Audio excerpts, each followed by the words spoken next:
Hey everyone, 6 videos, 6 weeks, and not even close to 60 seconds. Today we're talking about cost and how we got started with videos in the first place. So how'd you get started with videos? I got started with a GoPro, which I was using for diving. I then upgraded to a gimbal, which I wanted to use for going around and videoing events that I was running. From there I needed to invest in some lighting. So I have 2 lights here. This was my first one that I bought. It was a little bit small. I then upgraded to a larger one.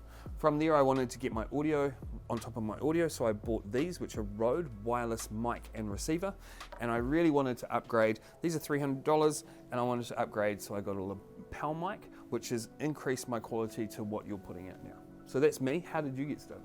Right, so I'd always been doing photography, so we had lenses and cameras lying around the house. But the real need for videos didn't really come until we started doing an event together. And we needed to push out video content because that was the easiest way to get a message across. And so what we did was we repurposed the equipment that we already had and used them to create videos.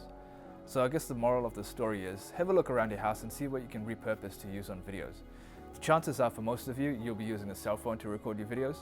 And I'd recommend you getting started with a cell phone before you invest in any other gear, only because this is going to be your lowest barrier of entry and you've got one of these in your pocket already. And editing one of these videos is much easier than editing DSLR footage. So that's how I got started. Perfect. Just repurposing gear. Thanks, man. So there you go. Around cost, how we got started, and how we've progressively built our gear to end up where we are. Thanks for watching. We look forward to the next video next time. Catch you next week. See ya.